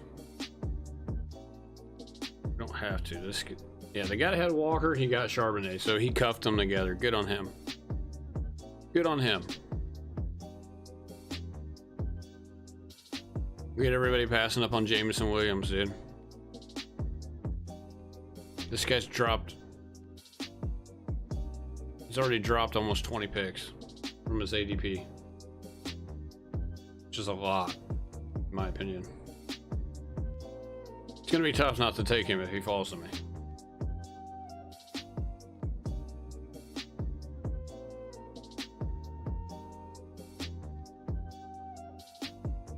He fell to me too, dude. That's crazy. We're gonna wait on Cousins, I think. Maybe. We're gonna miss out on Aaron Rodgers and all of these guys. Gosh, man, I can't believe this guy just fell to me.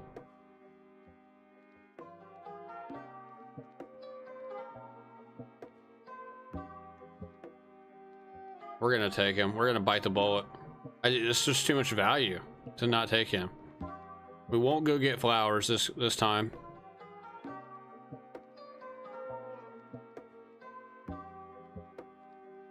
We're gonna get AJ Dillon here. We're gonna reach a little bit, but we need another running back. I like Dillon the most out of all these guys that are left. Algiers close. I think Dillon gets more work this year. Jones is getting up there in age a little bit, so give me AJ Dillon.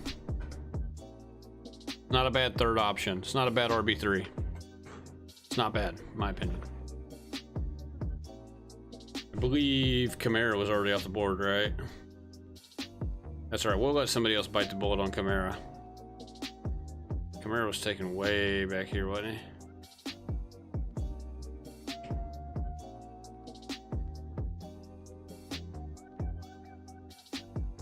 Yeah, Kamara was taken already.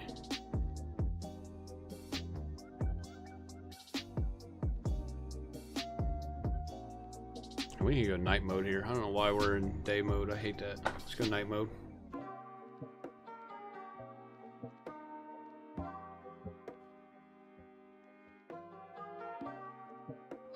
There goes Freiermuth. That kind of sucks. It is what it is. We passed on him. We will go get another decent tight end though, so not too much to worry about.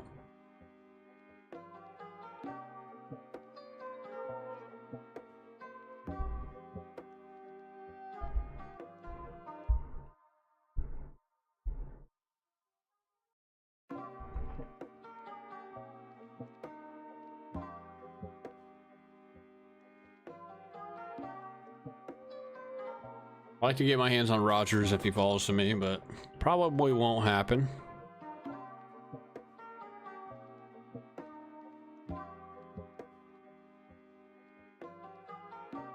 There goes Richardson. Seen that one coming. Josh Allen and an AR-15. There goes Flowers.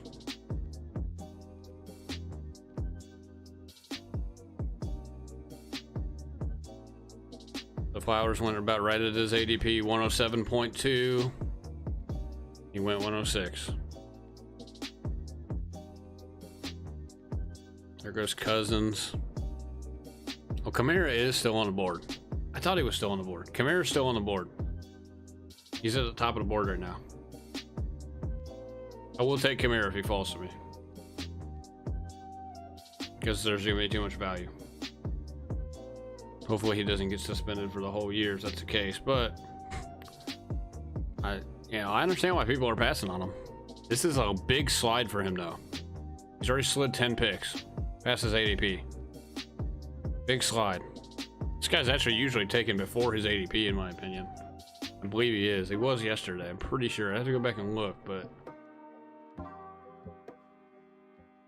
P. Ryan's in Denver now. That means Chase Brown's number 2, right? Does that mean Chase Brown is number 2? Or is it Chris Evans? It might be Chris Evans. Chase Brown is number 2. He's already ranked above Evans in the depth chart on ESPN. That's interesting. Chase Brown could be one of those guys we go get later. People forget about him. We just take him. Just snag him. It's getting closer to us here. Kamara was just taken at 10.3, so we don't have to worry about that. That's fine.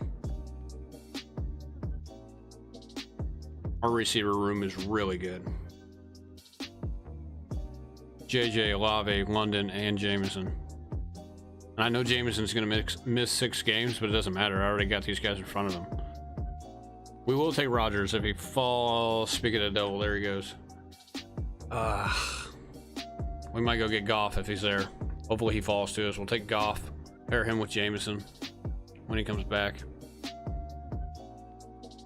Jordan Love's out there too. I forgot about Love. Bryce Young's out there. Trey Lance.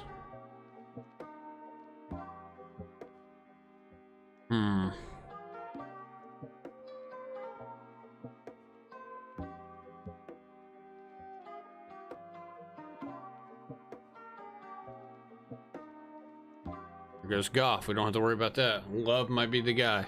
We're not going to go get Derek Carr.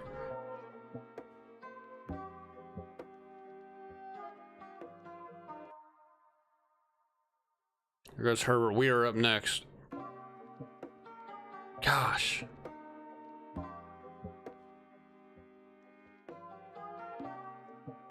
All right, we're going to get Komet.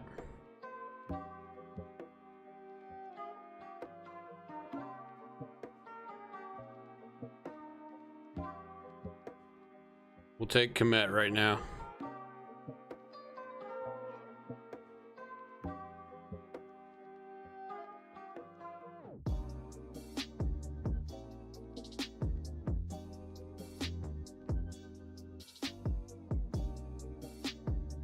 We gotta get another QB. Let's go get J Love. We gotta get another QB. It's between him and Derek Carr. Derek Carr's still up here, but I'm not too high on Derek Carr. I want to see if I can You never know. We might strike lightning in a bottle with Love. So we still got Trevor Lawrence, so it's not a big deal.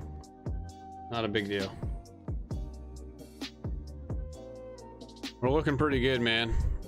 Lawrence, Jordan Love, Breece Hall, Rashad White, AJ Dillon.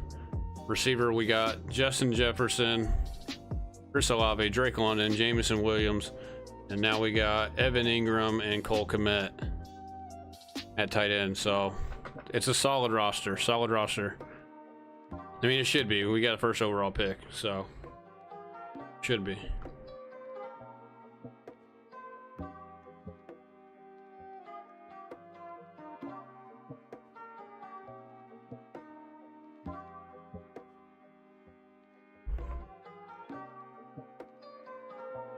Adam Thielen, Mike Thomas.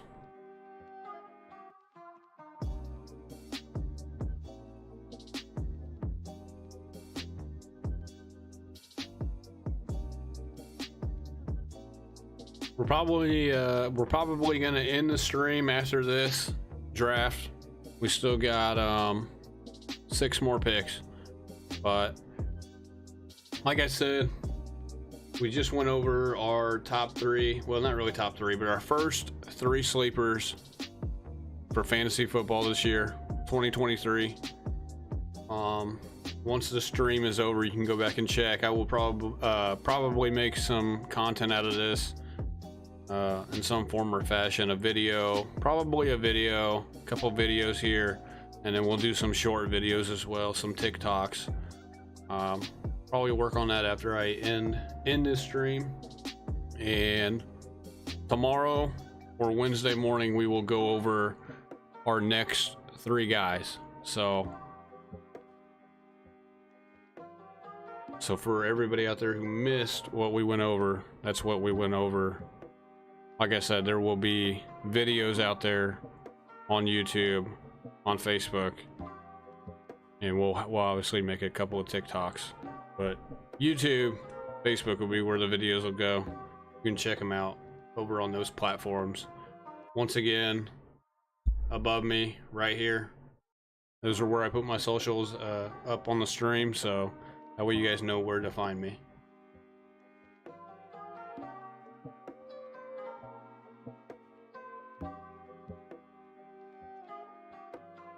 Here comes a run of tight ends. Bryce Young just went as well. Dalton Kincaid came off. So look at that, Kincaid just coming off a little high, higher than Knox, Okonkwo, and Taysom Hill.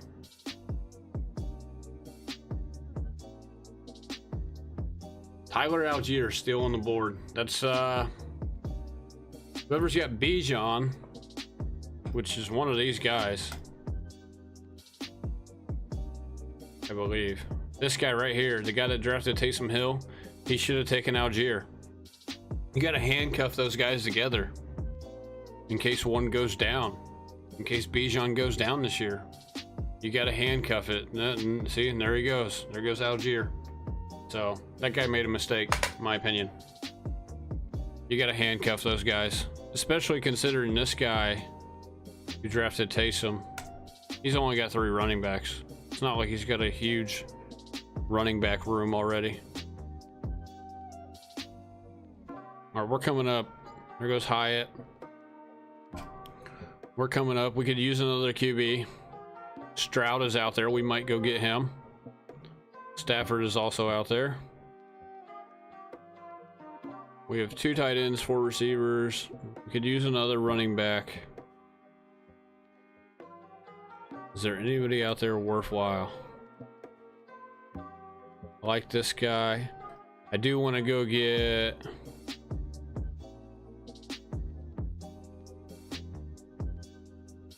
Jonathan Mingo. I'm gonna go get this guy every time, dude.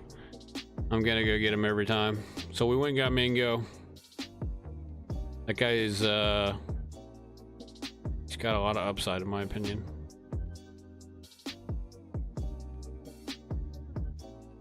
Let's go get CJ Stroud. He's probably going to be the to start the season. He'll be our third QB.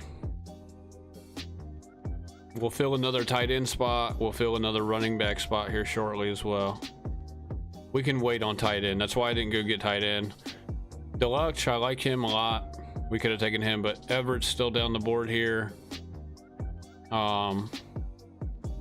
Likely is still down here. I like him as well.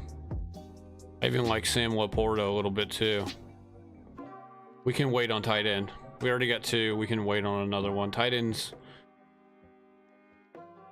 once you get a couple, you can wait on them when you do these. So Pickett just went. Juwan Johnson, Peoples-Jones, Deonta Foreman just went. It's gonna be a minute before we get to pick again, but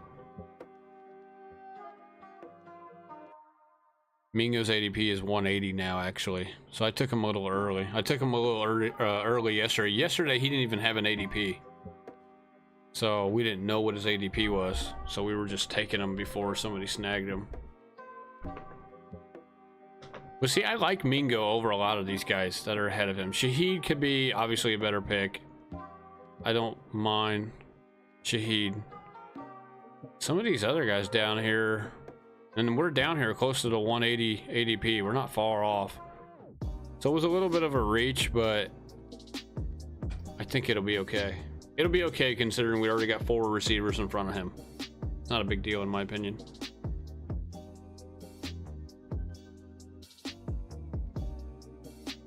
I don't think he makes it back to me. I don't pick again until 168. I don't know if he would have been there, to be honest. I don't think he would have been.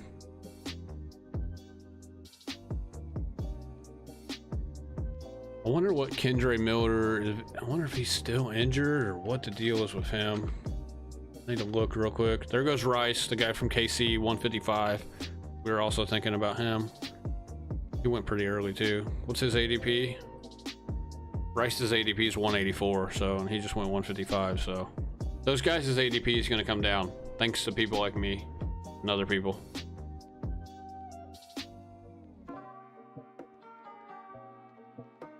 Kendre Miller injury.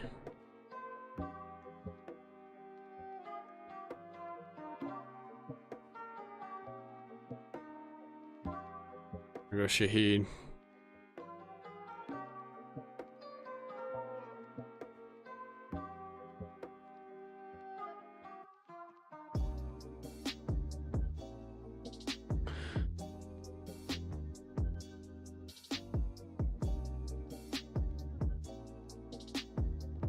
They said Miller is well ahead of schedule. He did miss his pro day. He's well ahead of schedule from the MCL.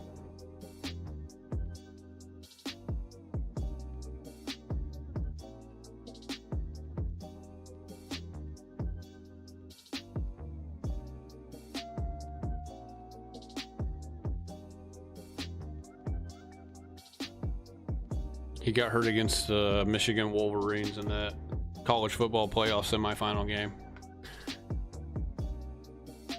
We're taking Miller if he falls to us here. We are 6 picks away.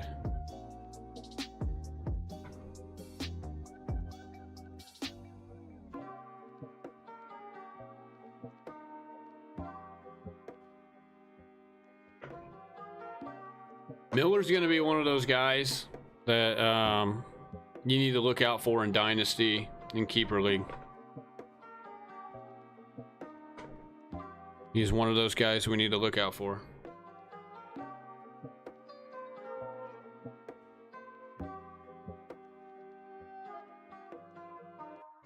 Michael Mayer's out there.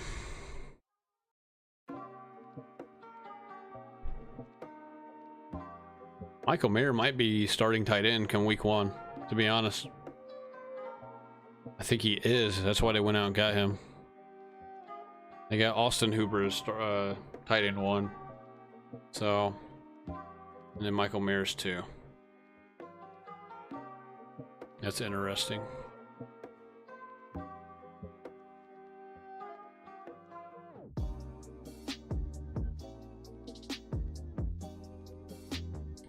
we are on the clock.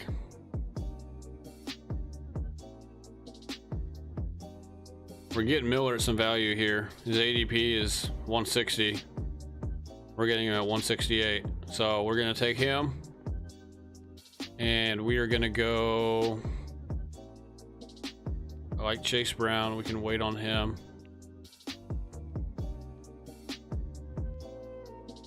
This is a tough one. We're going to take Stafford. Stafford is a QB4. Why not? He's there.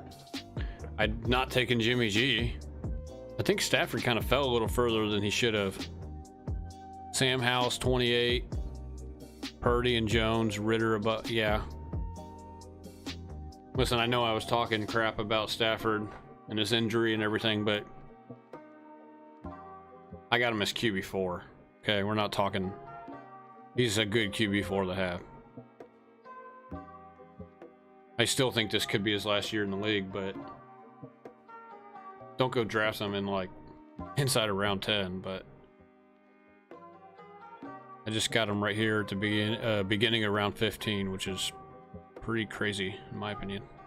So we're set at quarterback. We could go get another receiver and another tight end, and then maybe another running back or receiver. We're done with quarterback though.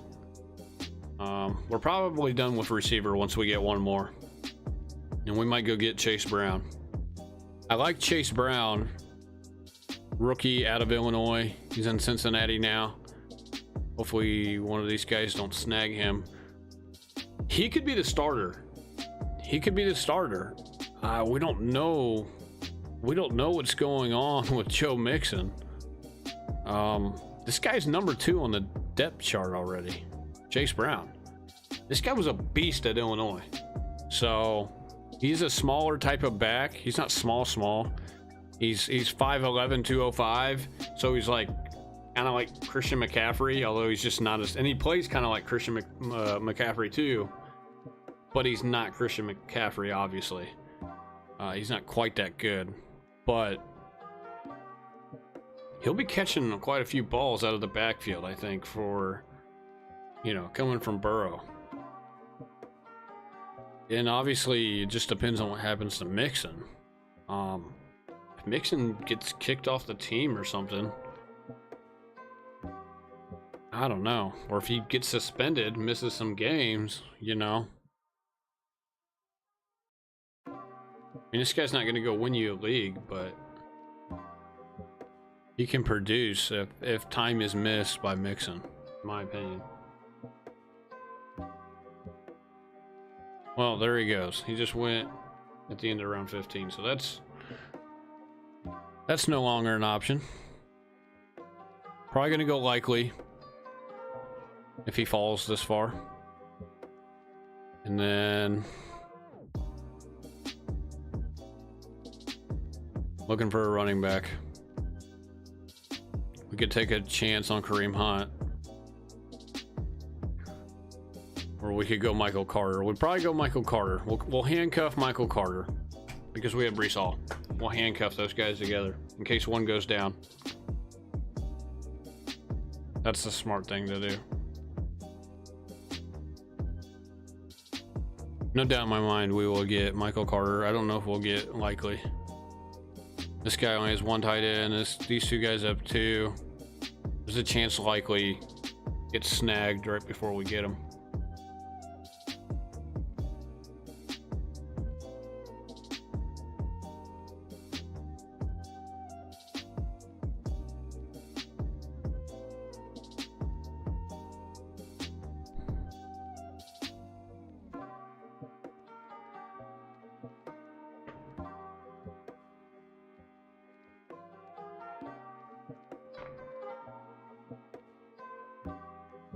See, people that are drafting Irv Smith over likely, I think that's crazy. Over Trey McBride, I think that's crazy.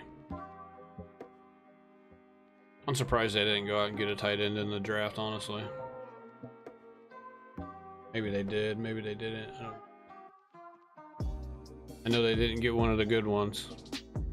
I mean, they do have Drew Sample as their backup. Maybe that's why. Maybe a little higher on Drew Sample than some of the rookies.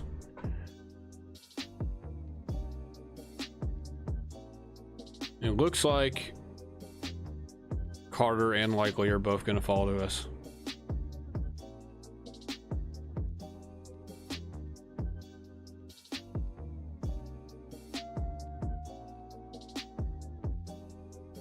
Likely's going to be good once he gets his shot. As soon as he gets his shot, he's going to be good.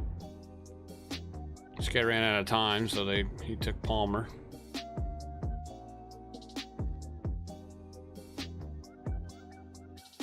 I'll be so mad if he takes Carter right here. I don't see him doing that, but took Reed.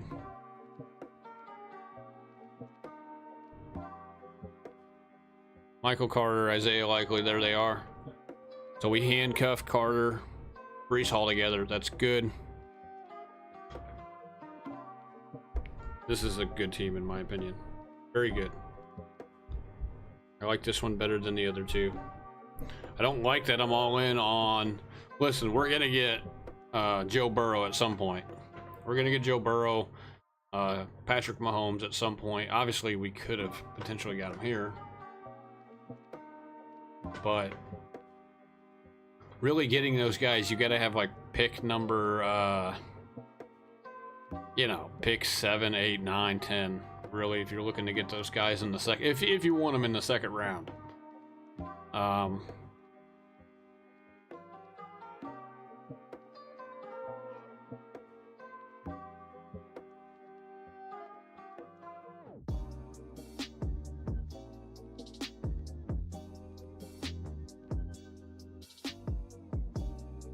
We have one more pick. It's the very last pick, too. So, one more pick. It's the very last pick. That'll be the end of the draft once we get there. So far, we got Lawrence right over here in the right hand column. We have Lawrence, Love, Stroud, Stafford, Breece Hall, Rachaad White, AJ Dillon, Kendre Miller, Michael Carter.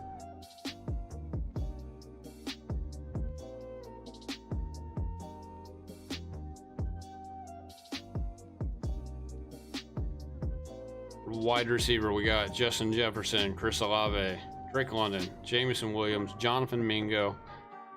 Tight ends, we got Evan Ingram, Cole Kmet, and Isaiah Likely. We might add another receiver. It's gonna be a receiver or tight end. So we'll just have to see. There goes Will Levis.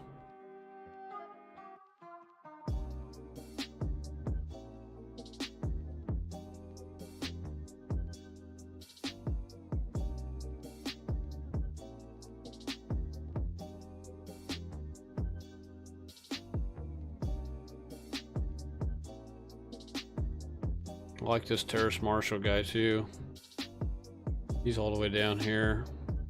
Look at the Panthers depth chart here. Marshall Jr. is a receiver. Mingo's a backup of Thielen, but that's not a bad thing. I don't think Thielen makes it throughout the whole season. So Chark, Marshall, and Thielen are the three guys. Might take Marshall if he's there. Listen, I know Mingo's listed as number 2 on the depth chart. That guy was drafted in the second round. That guy's gonna play. That guy's gonna play. I don't see Thielen or even Chark making it through the whole season healthy, so they're gonna get banged up. This would be the year that Thielen retires. He retires after this year, in my opinion. So he's on the verge of retirement, in my opinion, for sure.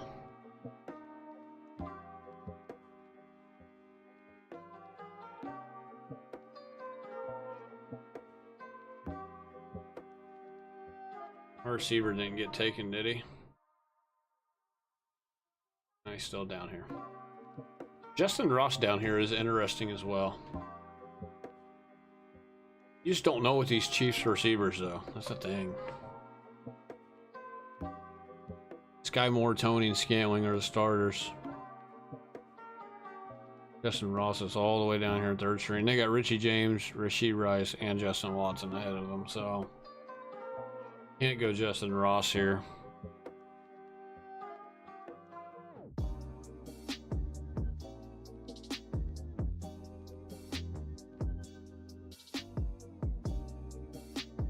We're gonna take Marshall if he's there.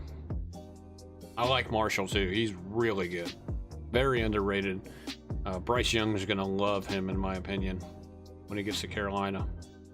When they start throwing the ball around, he finds out how good that guy is. That guy's a burner too. So deep threat.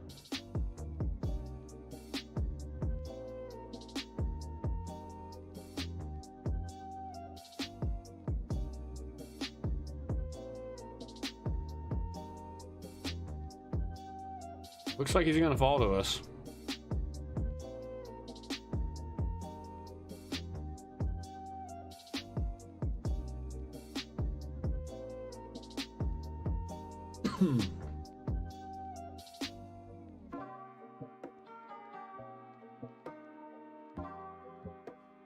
It's a little risky only going 3 tight ends, but I mean, see, there just went Fant. I don't like hardly any of these guys. Musgrave could be okay, so could Washington, but I don't know how much they're going to be used as rookies. I do like Musgrave though, over all these other guys in front of him. We're just only going to go 3 tight ends, and let's just hope they don't all get hurt. Let's just hope. Cross fingers. We are up next.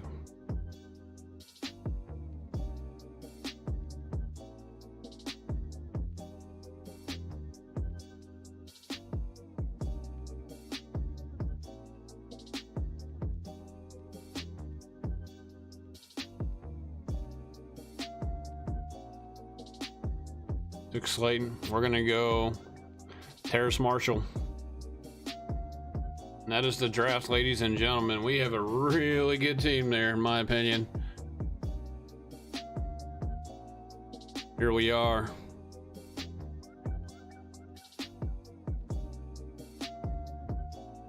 Trevor Lawrence, Jordan Love,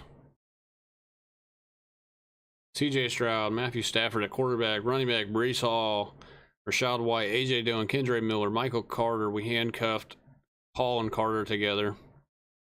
Wide receiver JJ, number 1 overall. Chris Olave, Drake London, Jamison Williams. We got him at pick 96. His ADP is 81. He really fell. We had to take him. Jonathan Mingo, Terrace Marshall, Evan Ingram, Cole Kmet, and Isaiah Likely at tight end. We are chilling with this team right now. Yeah, I like it.